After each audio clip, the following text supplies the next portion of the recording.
All right. Welcome, everyone. We are live. Yes, we're live. Look at everyone's like, are we live? It's like, people scream, you're live. I'm like, what? Welcome, everyone. It is the Our Turf Football Podcast. I am Dana OG. I'm here with Lisa, and I am here with Kate. And all of us can do it. Are you ready? Are you ready? All of us? All at once? We're the winners. Lisa won. I won. Kate had a bye week. I didn't lose. I didn't lose. We're super, super excited about that. Feels good. It does. Oh my God. Jesus, you have no idea. Lisa, I want to he does. That's right. I want to start with you because 5 wins in a row for the Dolphins. That's crazy. You guys are right back in the mix for your division. It is. I mean, what a turnaround. And it's kind of funny because it comes after all the trade talk. You know, it seemed like everything kind of settled down and, you know, defense really came together. You know, we always laugh. It takes, 4 or 5 games for a team to get an identity. It takes us 8. So 7 or 8. But it's nice. Like I said, I was reeling, like you. You know, I was every week. I felt that sting of losing, and the grumblings and the fan bases. Everybody's angry, and they have a right to be angry. So, but I tell you, a win cures a lot of heat. It makes you heal real quick. Right. So, well, if nothing else, it just let you take a breath. Mm-hmm. But 5 wins in a row, that's damn impressive, and it makes me wonder if the fan base has calmed down a little bit about Tua. Yeah. Well, the thing about it is it's our defense has really shown up and it's kind of a little aggravating to me because it's the spotlight's all nationally on Tua and it's like, Tua's our defense is what's doing this. Yeah. Tua's still got the short passes, short game, slants. I mean, he isn't doing anything wrong. He's playing good football, completions, I'll take it. If it leads to a W, I'll take it. Right. I'm personally, and it's just my opinion to people, is I'm waiting for him to have that game where he takes his team on his back and drives us to victory. Mm-hmm. If our defense is struggling or something and we have to rely on him to win this game, that's the game that I think he needs to have, and that people will finally go, wow, okay, he's our quarterback of the future. I'm happy. That's what I'm waiting for. He just needs to have, and I know a lot of people don't understand what that means, but that game where you just know that this quarterback is yours, right, that this is it. So I just don't think he's had that yet. He's still very managing this game very nicely, but I'm just ready for him to seize it, and that's it. So I feel kind of like I'm in the twilight zone because you just spent all this time hyping your defense and minimizing quarterback play, and you're the one who's always telling us it's all about the quarterback. I'm still waiting for my quarterback to have that game, okay? I said that game. You did. We have the same thing going on in Cleveland right now. Baker's in a contract year, and there's been no talk about an extension. And with the injury and the way he's played this year, people are still saying he needs that game. He needs that fourth quarter, 2-minute drill, comeback victory. Yeah. And it's hard to explain what it is, but we all know what it is. We'll know it when we see it. And we have the same conversations going on here. Absolutely. Well, before we get into tonight's topic, for sure, we want to talk about our fantastic sponsors. So Donkeys up there in New Jersey with their 3 locations. And it's cold up there. I mean, it's like 35 degrees in Medford, New Jersey right now. What a piping hot big old cheesesteak right now in 35-degree weather. Sign me up. Medford, Mount Holly, Camden. Warm up there, folks. Go get yourself a cheesesteak from Donkeys. We love them, and we appreciate they are sponsoring our podcast for the entire season, and we appreciate their support so much. Still waiting on my t-shirt, Lisa. Just saying. All right. I'm dropping the ball over here. I got to get with the program. It's just less stuff you have to pack when you're moving. Truth. Fair. All right. Well, we had a conversation about what we wanted to talk about tonight, and we had really been focusing on the AFC a lot lately over the last couple of weeks. For good reason. There's a lot up and down. We could probably do half a show on Bill Belichick. Basically, taking back over the division. I can't. They're sitting in first place again. Some more. I can't. Come on. We got 1 year. That was it. But congratulations, Patriots fans. Anyway, so we decided that today we're going to focus on the NFC, just because we need to give them just a little bit more time.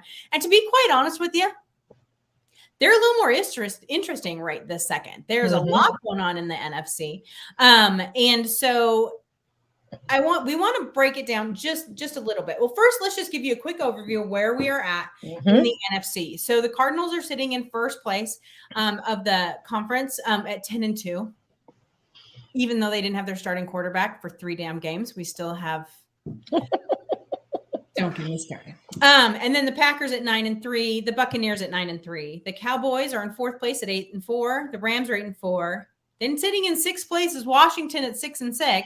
I don't know that many of us saw that coming. Nope. And then we have the 49ers also sitting there at 6-6. I say 4 now because those bottom 3 spots depends on the week, ladies and gentlemen, whether or not who's going to be sitting in there.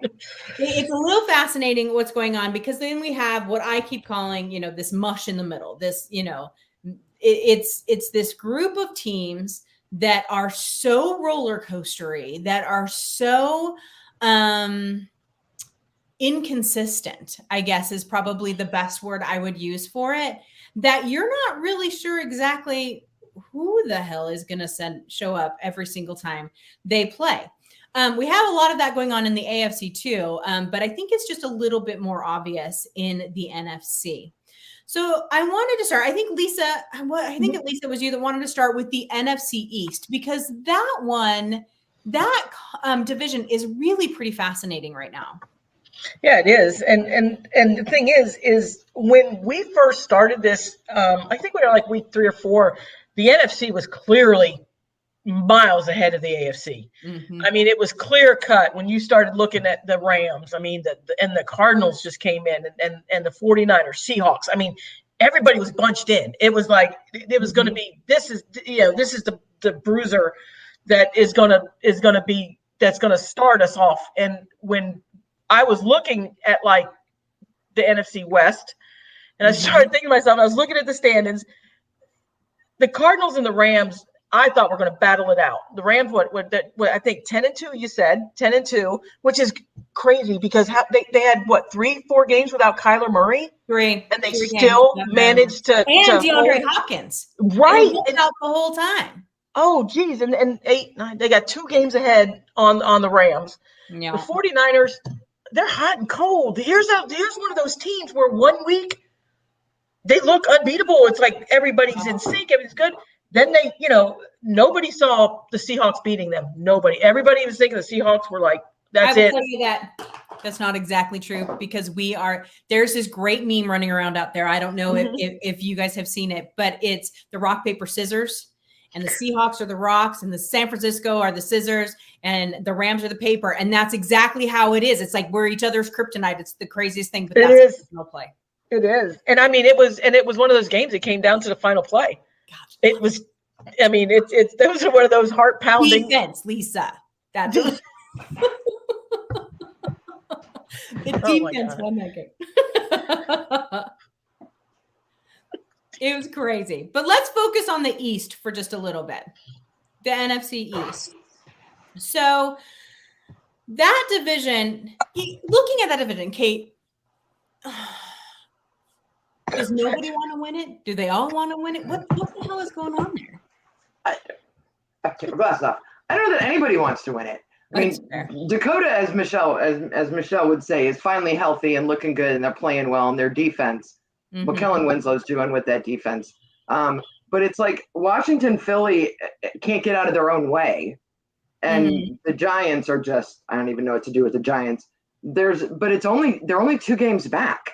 Is there, I'm looking at their schedules for the last 5 weeks. I don't know if Philly and Washington can catch Dallas just because of the consistency issues. And I feel like that's going to be, Dana, you let off with it. And that's going to be the thing that we talk about in each division is the lack of consistency. Absolutely. From week to week. Yeah. I'm looking at this. The Cowboys are 8-4. Washington is 6-6. The Eagles are 6-7. And then the Giants are sitting there at 4-8. I will tell you this. This was the oddest stat I saw after this weekend, you guys. Only the Lions, if you exclude the Lions, every team is within 2 games of the playoffs right now. Yes. Every single team in the conference is within 2 of the playoffs. And that is fascinating to me, just simply because it's not normally this tight. You might have 2 or 4 teams, maybe even 5 that are kind of fighting it out there in the middle. But people, this is the whole damn block, like everybody. So this is what it looks like right now. We've already talked about the top teams that are there. Clear down to the 49ers. In the middle there are the Eagles, Vikings, Panthers, Falcons, Saints, Giants, Bears, and Seahawks. Everybody is playing the game, right? And it is fascinating to me. So I want to talk a little bit about, let's start with the Cowboys. Like we said, they have a 2-game lead on the other teams, but Washington is coming up stinking strong. Trice. They got back-to-back. Am I seeing this right on this? It looks like we got Cowboys, Washington, then Washington goes to the Eagles, then with Washington. Washington finishes out in their own division. All 5 games. All 5 games. And they're on a 4-game winning streak. Insane. It's insane. And then they have the Cowboys coming. That could be a division turning game for the Washington football team. They need to get a name because next year. I'm 80s girl, man. I keep going back to that name that we can't say, and it's like they need to get a name quickly. Right. And then they're playing at Washington.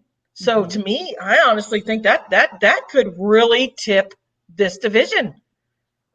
I was shocked when I looked at that schedule earlier today, and I thought, it's kind of an asshole move by the NFL to give them 5 division games at the end of the season. Row. Yeah, that's crazy. Like every single game matters now, right? It's bizarre. But they're not the only teams. I mean, I don't know all of the schedules, but in the AFC North, we've all still got 3 conference games left. Yeah. Every team in the division still has 1 game with everyone else in the last 5. It's like they packed the last 5. Week 17 is Baltimore Steelers and Browns Bengals. And there's going to be a number of those in the NFC as well, where that week 17, we're still going to be waiting to figure out who's going to win divisions and who's going to get those wild card spots, because they have all these divisional matchups waiting all the way to the end. And I love it. I mean, it builds up the drama toward the end of the season, but it also, teams like Washington, it completely screws them because injuries do become a factor at the end of the season, and this could be make or break it for them. Yeah, I think I know Seattle ends their season in Arizona. I think the Rams play the Niners in the last game. So, I mean, they do it on purpose. I get it, but 5 in a row just seems a little muchy. And and they're going to have to win at least 4 of those. Right. And then other things are going to have to happen because we're getting into that bumpy road in the middle there, especially with the NFC, because, where they're all packed in the middle, strength of schedule is going to, hamper, Washington. Tyler Heineke's playing his guts out. That kid's trying to get a starting job. That kid's going to get a starting job. He keeps playing out of his mind like he's playing. So I'm finally looking forward to a Washington Cowboys game because of him. So, those Washington fans are going to be crazy. Yeah, they are. If there's anything nice for Washington, it's the fact that they played Giants the very last week. So they should have an easy game that last week. Who knows what that Dallas-Philly game is going to look like? Yeah. It seems to be there's a lot going. And then, if I remember correctly, while we still are talking about the East, Glennon is out now too. So they're down to their 3rd string quarterback in New York, if I remember correctly. They're starting Jake Fromm. They just signed him from, I think, the Bills. Took him from the Bills practice squad, I think a day ago. Yeah. So. Yeah. Our buddy John is watching, as he always does. Thank you so much, John. And he says, Taylor Heineke's going to get paid this season. I don't know that he'll start, but someone's going to pay him to be their backup for some. I don't know, Dana. He keeps playing out of his mind like he is. He's going to start. I don't know that you're wrong there. It's going to be really interesting. So let's look then at the division leaders for each team. So the Cowboys are sitting on the top. Cowboys are playing well, although, again, a little hot and cold. And then we have the Cardinals sitting at the top of the West. We have the Packers sitting at the top of the North. and the Bucks sitting at the top. So I don't think anyone is too surprised at who is sitting at the top of the divisions. Or is anyone overly surprised at that? No. I'm not. I'm more surprised at the gap. The 4 games between the Packers and Vikings, the 4 games between the Bucks and the Panthers. It's only 2 games between the Cardinals and the Rams. And even though they've got 10 wins, that may be the only division other than the East where someone has a chance to catch them. I don't know that anybody can catch the Packers or the Bucks. I don't know that they can either, but I don't know that it's going to matter because they have each, well, I can't really say, well, I guess the Bears, it just depends on what the hell happens there. Can't keep starting Andy Dalton. That's for damn sure. But so if you look at that, there are these 4-game gaps in the North and in the South. And really the North, it's a 5-game, the Vikings are hitting at 5-7, Bears are 4-8, and the Lions 1-10. Congratulations, Lions fans, for finally winning. I was so damn excited. I couldn't even see straight. And then who did they play, by the way? I'm sorry, what? Who did the Lions beat? I'm just saying, I forgot. I was out of town, remember? I wasn't sure who the Lions beat. Are you being snarky? Maybe a little bit. John, we're sorry, John. Just tell her to shut up, John. All right. So, but the interesting thing is, once you get there, is that one is more. I hate to say wrapped up. The Vikings are still, without question, in the hunt. I don't really think the Bears are. It's the South. So you have the Bucks and they're 9-3, but then you have the Panthers, the Falcons, and the Saints all with the same record. They're all at 5-7. So really, if they want to get a wild card spot, they're going to have to beat the ever-loving crap out of each other to kind of get there. Truth. Looking at the South, looking at it, the Panthers, the Falcons, and Saints, not the Bucks. We know where they're at. Who do you think, Kate? Who do you think comes out on top there? Of the 3, yeah, right, the Bucks are winning. Yeah. Y'all are going to call me crazy. I think the Saints. I think Why the do you Saints. feel that? Oh, you I have think to the elaborate. Saints have more mental experience and more mental toughness to put 5-7 behind him and to look at this as this is now a chance to go 5-0 in the rest of the season and go at it. I think Atlanta, ultimately, Tom Brady still is living rent free in the heads of just about every Falcon player that was in that Super Bowl a few years back. And I think they're going to have a hard time getting past that. And I'm just not a believer in the Panthers. I don't know what's going on in there. It's very confusing. That whole situation is confusing to me. I just feel like from a potential standpoint, and I'm pulling up schedules now to see who non-conference, non-division people they have to play and stuff. And I feel like the Saints have an easier path to maybe actually getting to 8 or 9, 9 wins. It's true. Oh, I don't know. I don't know if you see another playoff team come out of here. You don't think? That's a good I don't. question, Lisa. I don't. I think the Bucks take it, but I don't see a wild card. I don't see Panthers, Falcons, or Saints even making the playoffs. I don't think you see another playoff team here. So if that doesn't happen, then it's going to end up being the Giants, the Bears, and the Seahawks might have a chance. If you take out those middle 3 there, because then you're talking about those 4-8 teams. And of course, the Eagles and the Vikings are still there, although John seems to think that the Vikings are done. The Eagles definitely, depending on how they play down the stretch. I don't know. Is Jalen Hurts still hurt? I hate to say that. I don't know, but Minshew Mania is taking off now because he came out and lit it up. So if he can continue staying, and they can rustle a couple more out of him until Jalen gets back. I'd clearly say the Eagles to me would have the upper hand right now. As far as that, the Vikings are it's like 2 different teams. Sometimes you're watching. It's like, Kurt can be on fire. That defense can be firing. And then the next game, just like with the Lions. But you know what? The Lions were a dangerous team. I always said that. I always tell you these teams that are sitting at the bottom, they have nothing to lose. They're going to throw everything at you. And sometimes those teams just sneak up and smack you when you don't, expect it because of that. And it seems like a lot of times, these lower tier teams are just as dangerous as the high rankings because it seems like when you go against somebody in your own division or somebody who's fighting for their life, those games you tend to play better, and it seems like This is Is he saying something? Whoops. Oh, that's fun. But I liked this one too, because Gardner Minshew, I tell you, that dude's a character. I dig that. He is. He cracks People me love up. him. But let me tell you, the Seahawks fans are wanting to sign him as a backup. Like, they're loving him. Like, they're all in, which cracks me up so much. Because Gino didn't do so bad. But I think that one thing we saw with Gardner when he was in Jacksonville was he too was inconsistent. You weren't, and granted, that could be coaching, that could have been scheme, that could have been a million different things.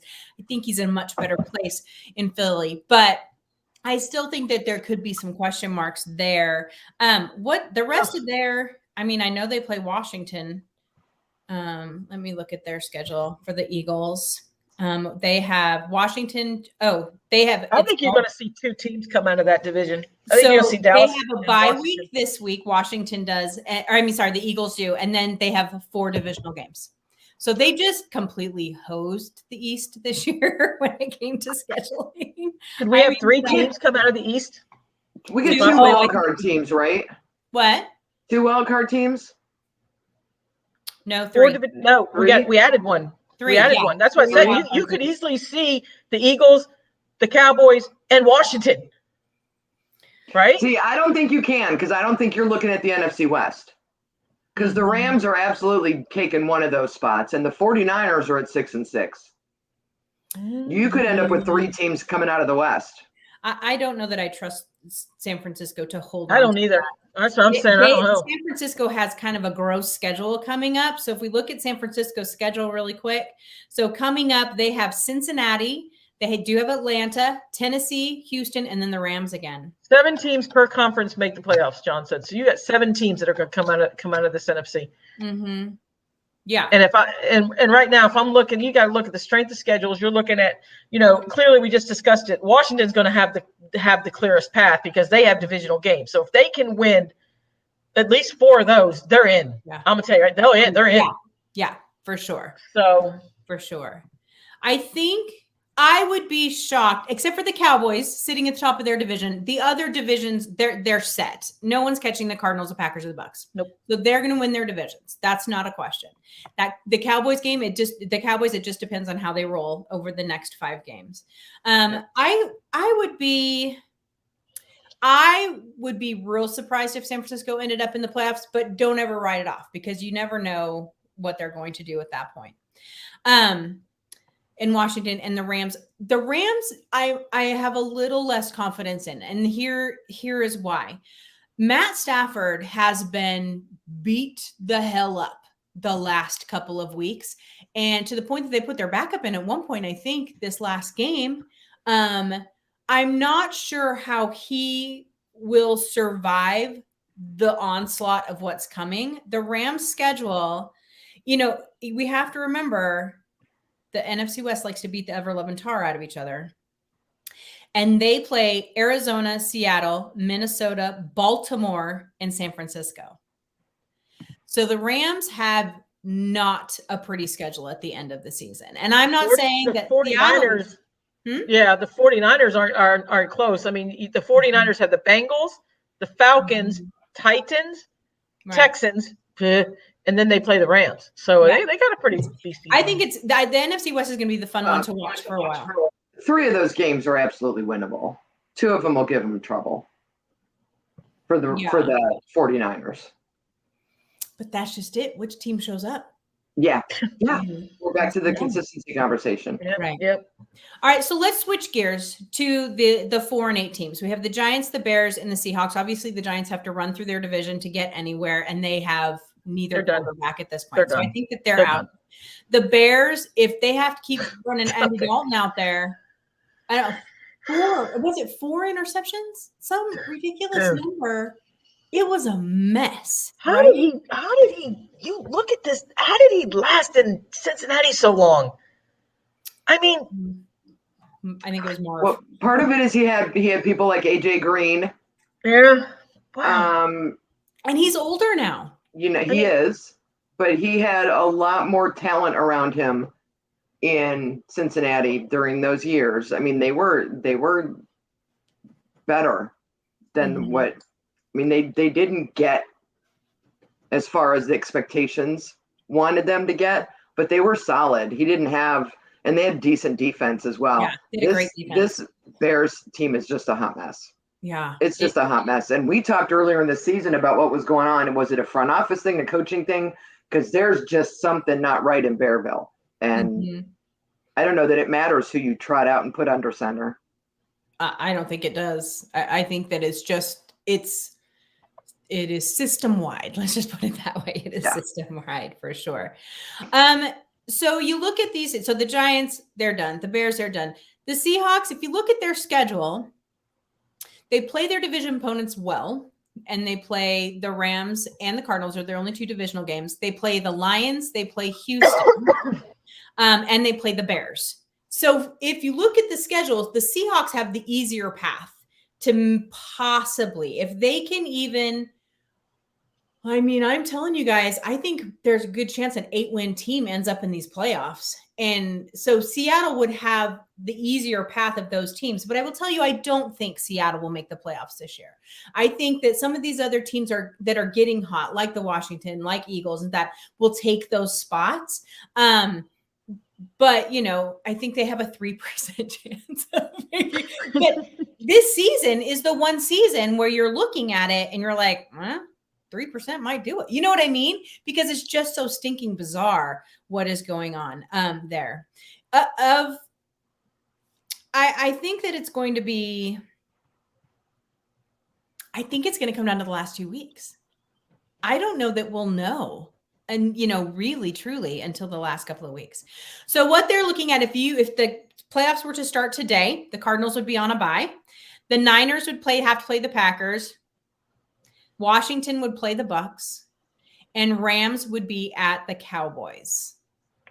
Of those that we're looking at today, and because this is how it's going to be just today, of those, the upset I could see is possibly Washington over the Bucks, with as hot as they're playing. And as iffy as, the Bucks they've managed to win some of those games, but sometimes their defense just doesn't show up for a quarter or two. And so I feel like that could be more of an upset, because I think the Rams beating the Cowboys wouldn't be an upset. We would expect that, even though they would be the 5th seed. I think that would be expected at that point. But I just really feel like of all of those, 49ers aren't beating the Packers. Their defense can't stop anything. Yeah. But I think Washington and Buccaneers. Am I crazy? Lisa, am I crazy? Washington played the Bucks extremely well the last time they played. Yep. So, I mean, when you take that, everybody wants to knock Tom Brady down. So there's always incentive when you see that. For sure. So I don't know. I would say that. I mean, I can see the Cowboys upsetting the Rams. Really? I mean, you agree? Yeah. Yeah, I do. Matthew Stafford is he can be God. I can see that Cowboys defense getting a couple picks. Mm-hmm. So I mean, that's my upset. I can see the Cowboys beating the Rams. Yeah, I think saying that Washington played the Bucks really tough and really close during the regular season is a very different Tom Brady and Buccaneers team than you will get in the postseason. Okay. And I think the amount of experience that whole team has now after last year and, the time that they've spent, I think you're right. Washington is playing above their heads, and they are going to come at the Buccaneers because everyone wants to come at them. But I think the Buccaneers are more than ready in a playoff scenario. If it was week 17, I could see them slipping past them. But there's just some kind of playoff switch that Brady flips, and he's been doing it for however many years he's been in the league. Mm-hmm. And I would never bet against him in a playoff game. Yeah, 29-19, they beat the Bucks on November 14th. Yeah. So I just feel like regular season's going to be different than playoffs. I agree with you. And I agree with you. Tom Brady does flip a switch. There's something about the playoffs. So you're saying playoff Brady? Yeah, he knows them. He understands it. He gets it. And he coaches up his teams well for that. That's what he does. Yeah. He doesn't just know it in his head and adjust his play. He takes everybody with him. He raises the level of everybody else on the field. But I don't know if the Cowboys over Rams is an upset, I would pick. But I know of all those games you mentioned, that's the one that I think will be the most interesting to watch. Oh, for sure. Oh, I yes. think so too. Yeah, I will absolutely. definitely want to watch that one. Right. Yes. It is a little crazy. So the beginning of the season, we talked about our Super Bowl picks and who we thought was going to the conference games. And, this is the beauty of football. It's all. Do you know I said Arizona was going to be 4th in the division? Yeah, right. But who knew? Cliff looked like a. What did I say about Arizona? Huh? What did I say about Arizona? We'll have to go back and look. Yeah, I don't remember what I said about Did Arizona you say either. they were going to win the division? Yeah. Well, you were wrong about the Raiders, so there. I was, absolutely. But who knew they were going to implode the way they've imploded? I'm like, for everyone that I was right, I was wrong on. I think I'm 50-50. Me? I told you. You did not know Gruden was going to get fired. Yes, I did. You go back and listen. I had the Raiders dead last. I had That the doesn't mean you Chargers. knew Gruden was going to get fired. I'm going to pull up the I didn't know podcast that. this week, and I'm going to transcribe all of our picks. I didn't know and that. Send it out to people to remember. But I know the Exactly Chargers. who I had said the Chargers what. in that division. I know. I have the Chargers winning that division too. But I will tell you that I can't remember. Did I say? I think I said the Bucs were going to win the NFC, which I don't believe anymore. I think Cardinals are going to end up way up at the top.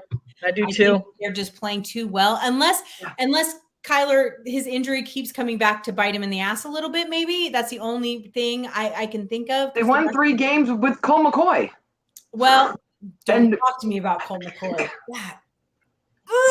She's right though. That's what I said at the beginning. We drafted him. He didn't play that well when he was here. He didn't have the surrounding cast that he has there.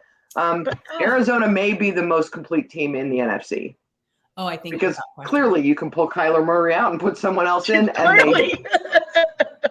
Right? There's no hypothetical. They did it. We watched it for 3 weeks. We did. And you won't get that from Green Bay. If they lose Rodgers, they're done. Fair. You're not going to get that with the Bucs. If they lose Tom Brady, they're done. Right. You're not going to get that. I don't know if you get that from – you won't get that from the Cowboys. And you won't get that from the Rams, even though we still – I think we're all on the same page at Stafford. I just don't trust him yet. I just don't trust him. Aside from some damage to the offensive line, I don't know that there's a position on the Cardinals where you could lose one guy that would wreck the rest of the season. But that offensive line – I don't know who their next man up is. For backups for if that. McCoy. I know. His bodies are freaking kryptonite in Seattle. I hate that guy so much. I hate him. I don't even know him, and I hate him. Oh, infuriating to me. Oh, it's absolutely infuriating to me. Well, it'll be interesting. I want to remind everyone that I also had the Bills winning the Super Bowl. So I don't know about that anymore either. Well, neither does Bill's Twitter, but boy, did they implode on themselves last night, that Twitter. Whew, what happened? I mean, whether seriously. No, 3 passes, 19 yards. I know. That's a quarterback? That's your trench play. It goes right back to your offensive line. You win in the trenches. You drive them off the ball like they did.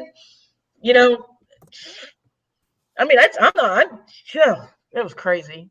But I love quarterback. I told you it was a snooze fest for me last night. I was like fighting to stay awake. Well, the weather was crap. We know that, and we know. I was just aggravated because I had Stephon Diggs and Josh Allen going, and I needed to win my fantasy game to get to the playoffs, and they both laid eggs yesterday. Both of them. I'm so angry. Did you guys want to see my score? Shut up, I Dana. don't want to see your score. Nobody wants to see your score. Nobody wants to see you weren't Jonathan wearing the Taylor. crown when you showed up today. But I did have the New England running back in my one league, and I did win. I was like, I have him, but you have him in a different league. That's right. I have him in a different league. That's my favorite thing I think you've ever said, Lisa, because every year someone has the New England running back, and it doesn't matter what his name is. They just plug someone else in. Whoever that New England running back is, just put him in. That line's I good. did. I put him in, and he won the league for me last night in my one fantasy. And then I needed Josh Allen to put up like 100 points last night. And I needed 22 from Josh Allen. See, that should have been easy for him. No, couldn't get that. Yeah, I just need him to hit what they 60 projected. Points between my 2 running backs because I have Harris and I have Jonathan Taylor. I mean, honestly, you honestly can tell me, you can't tell me that anybody who doesn't have Jonathan Taylor in the league should be at the top regardless. Even if you have a minimum supporting crew that puts up maybe 10 or 12 points, you still should be in the top 5 of your league. I'm just saying that. Seriously. I mean, that guy's been a monster this year, and everybody who has him is top 5 easily. Okay. No, I know we're talking NFC West or NFC, but I want to talk about those Colts for just a minute. So they are sitting in 9th place in the AFC, 7-6. They're making the playoffs, people. I'm telling you, and I think they're going to cause a little noise. I think that's going to be a big deal. I'm so freaking excited for that. I don't even know why I'm excited because I don't even care, but I don't know. I'm real excited about it. So we'll see. But all right, everyone. Well, that's our show. Believe it or not, we did it under 45 minutes. Holy crap. The world has fallen apart. I don't even know what to do. Especially talking the NFC as tight as it is. It is. And we didn't have to complain about what we didn't see. We saved 8 minutes not guessing which game on the schedule the Lions would win so they wouldn't go over. That saved us 8 minutes right there. No, seriously. I mean, what a weekend for Detroit. And she doesn't even show up tonight to gloat about anything. I know. Michigan won again. Michigan, number 2 in the country, going to the college football started playoff. on the rankings. I am so aggravated with the top 4 right now. I could spit nails. Yeah, but I think they got it right. I called that from the get-go because there was no way they were going to put Alabama and Georgia 1-2. There was just no way. There was no way, especially with Michigan. No problem with Georgia. Georgia should have been 4. Cincinnati should have been 3. Michigan should have been 1, and Bama should have been 2. Bama had to go 3 or 4 overtimes to beat a 6-win Auburn team. I know. And you lost to Texas Hoobie-Jew. You shouldn't be number 1. Michigan, and I hate Michigan. Michigan should be number 1. And Cincinnati should be 4. Now, the entire state of Ohio's got to root for the Bearcats against Alabama. It's going to be a rough day. But it's going to be a glorious day when they win. They'll take care of Cincinnati easily. Sorry. We're trying to get to I love it, but time. I just don't know. I'm I know Michigan's doing really well because they are. So we're super happy for our sister Sonia. We are, and she had every right to gloat. I mean, it was been a great weekend for Michigan fans and Detroit. The damn song stuck in my head. That's great. Doobie. A Michigan Wolverine. I'm in the kitchen in my house. I'm in the kitchen and I'm singing it, and my husband's like, "What are you doing?" I'm I don't know. It's Sonia's fault. Yeah, and then I saw her on Instagram. It's so good to be a Michigan Warrior. I'm like, jeez. I know. I told her, you got to stop. If people catch me humming that tune, I'm going to lose my Buckeye card. I'm going to. You're done. You're out. All right, everyone. We will be back again next Tuesday, same time, same place, right here on YouTube. And Thank you, John. God knows. Sorry about the loss, John. Sorry about the loss, John. Poor John. We appreciate you, John, I swear. All right, everyone. We'll see you next week. Bye-bye, everybody.